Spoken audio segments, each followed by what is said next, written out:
Thanks, Matt. Thanks, guys. So they're working on a different slide deck for me. They got the wrong one. But nonetheless, I'll get started here. Just wanted to basically talk about, yeah, I can put it up to my mouth here. Yeah, I wanted to talk about a couple of big problems, right? One of the biggest things here is that we've got this inward-facing network right now where everybody is talking within crypto, right? Crypto investments, getting back into crypto. Everybody's all proud that we're at $200 billion. Guess what? That's nothing compared to GDP. Nothing. We need to be speaking outward. We need to be speaking to people, right? And we need to be thinking about how we're going to have crypto economic systems or any sort of crypto blockchain business of any sort that is drawing people in from fiat markets. So how do we do this, right? There are a couple of ways, maybe security tokens, like Xavier and other investment banking tactics, standards, things along those lines, right? Maybe through regulation, maybe through litigation, whatever it may be. My thought about it, let's have an asset-backed currency. Let's have genuine asset-backed currencies that actually can be borrowed against by any bank anywhere in the world. So how do we do that? How do we get an asset that's recognized by every bank and every country everywhere in the world that's digital-based and can easily be tokenized? How do we do something that can be decentralized and immutable? So for us, we do intellectual property, right? Intellectual property is an interesting thing, not because of what it actually is. It's really boring. It's really, really terribly boring. But when you think about this, we've got $144 trillion in GDP globally right now, right? Got $140 trillion. 70% of that is products, right? GDP is made up of products, goods, and services. 70% of GDP, $100 trillion, is made out of products. Now, products are made up of the sum of execution by businesses, which is traded on equities. It's also made up of the materials used to build those products, which we trade on commodities, markets, and futures. And it's made of inventions and ideas. But where do those get traded? They don't. They don't get traded. We looked at this problem, we said, okay, well, why don't these get traded? Is it because they're too hard? No, they're digital. Is it because they're too illiquid? No. It's because the system that we have is all based on subjective understanding of what a patent is and which one came first.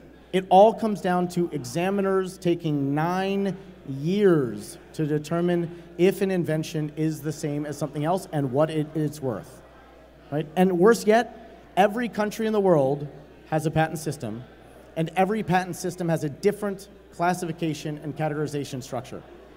Most of them are also in different languages. So it's really difficult. First and foremost, patents suck. They're really terrible. Nobody likes filing a patent. And ultimately, you go through the whole 8.5-year process, and what do you get? You don't get the right to monetize it. You don't get money back from them. There's no active involvement at all from the patent offices or the governments. What you actually get is the right to fight somebody else. It's like somebody saying, okay, here you go, you're allowed in the ring. That's terrible. They're expensive. Patents right now, on an average, cost $130,000 per patent. They're time-consuming. Right now, we're at a lead time of 8 years. And there are lawsuits. Last year, Apple alone, $17 billion in patent infringement lawsuits. Apple alone. Globally, we're looking at somewhere around $600 billion in just lost through litigation. And most of the time, lost to companies and people that never actually manufacture a single product. Terrible. Inventors can't move forward. Right. The invention search process is one of the biggest problems. The reality is that inventors need to ask a fundamental question when they first come out with their technology. Has anybody done this before? It's a very simple question. It's a really hard answer to do computationally, right?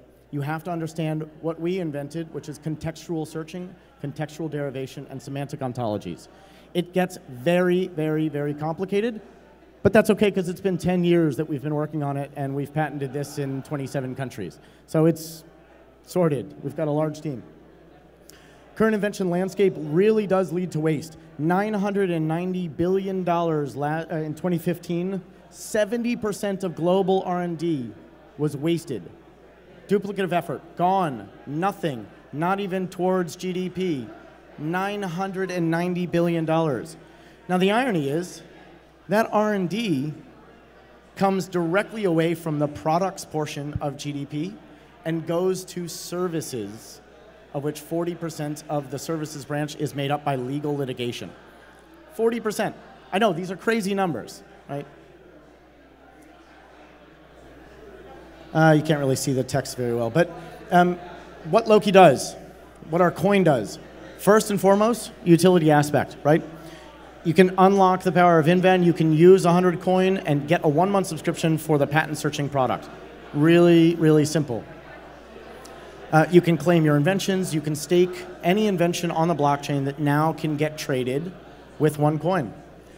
Number 2, stake that invention, Ethereum blockchain. Number 3, place bids, purchase IP, buy and sell on existing patents. And lastly, the medium of exchange for IP. Essentially think of the eBay for IP or patents globally, right? This is Inven. It's really simple out of something that's very complex. It's 4 searches displayed in a Venn diagram. That's it. That's it. It doesn't need to be more complex. Every dot here that's displayed, you can kind of see it with the elongated screen, but every dot here is a patent, right? 500,000 displayed at a time. Every patent then has this overlap between all circles. Each circle has its own result set from each search. Simple. It's really simple. You get an immediate snapshot of what is and is not relevant for you. You then can save those to a result set, which then trains our algorithm to learn the context of an invention. From there, now we have what something fundamentally does, any invention, what it fundamentally does, not what it's called, not what it's being used for, not its application, what it does. What it does. So, easy searching, intuitive search tool. You can see exactly what you're looking for with a very simple diagram.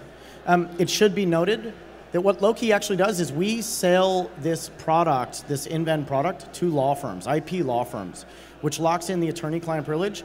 They then sell to their clients. So anybody that's searching through this platform has the ability now to get liquid by staking their invention on a blockchain. But anybody else, even if they don't want to stake it on the blockchain, they now can still go through the patent process and it saves them tens of thousands of dollars. It's a really, really, really effortless system. Organized searching, you can dig deep. We have 98 patent databases in 67 languages right now in our system. We've got about 450 million patents currently in the database.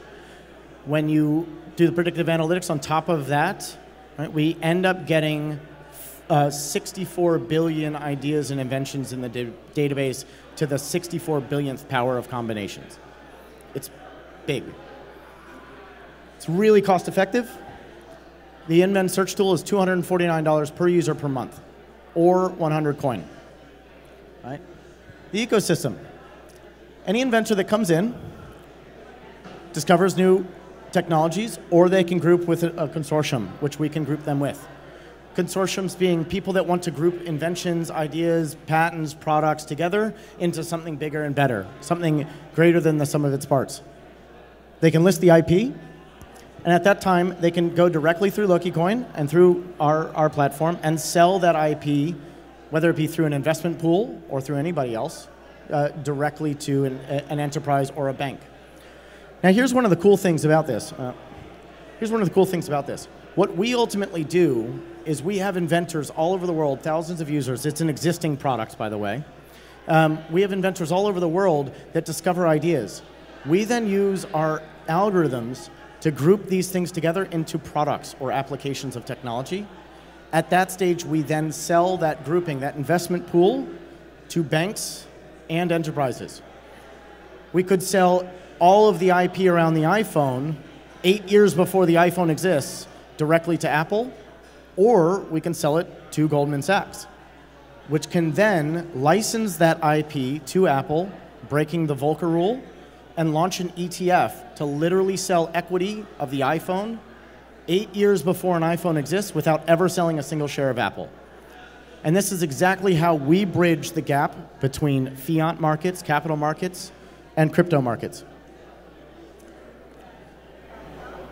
So our whitelist went live today, and it's been an absolute windfall for us. We had no press, no releases or anything about it. We just put it up and then put up a press release after. I think we've had 300,000 come in today since then, and that was 7 hours ago. It's really crazy. We're not actually accepting any capital yet, but everybody's getting in line. It has been really wild. We've got people all over the world. I wanted to talk a little bit about the token economics for this thing. So first and foremost here, the product sells for $249 or 100 coin. Now the main reason I want to bring this up is not just to tout our own capabilities.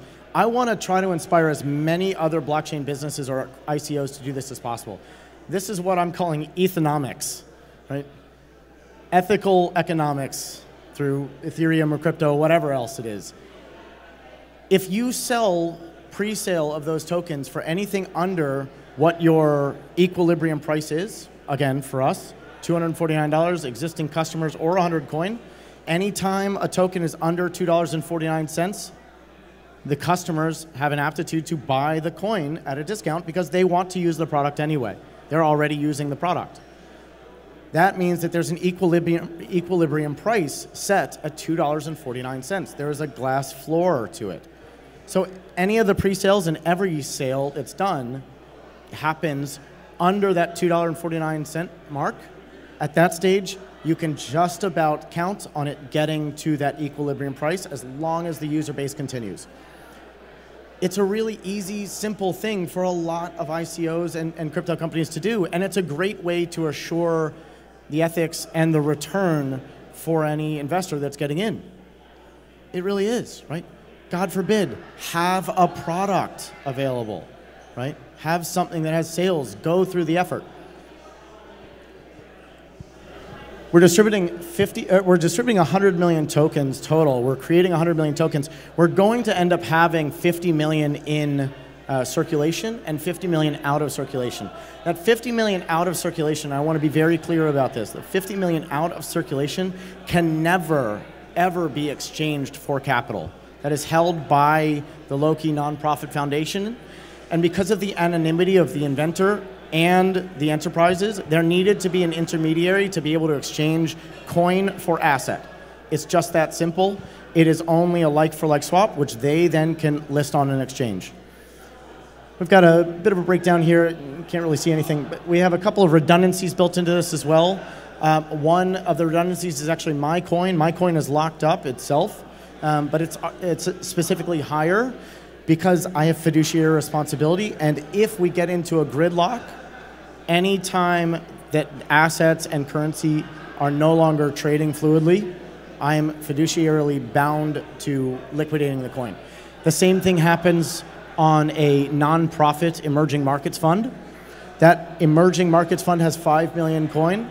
It can never sell coin. It can only give coin to emerging inventors in emerging markets for free, thus funding R&D, right?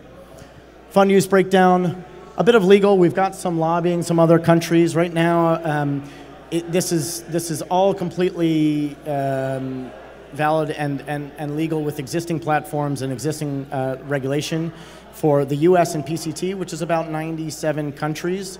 But there are some of them have some difficulties in general. Countries like Brazil and China, a real pain in the ass. Intellectual property services, things to secure IP for this platform.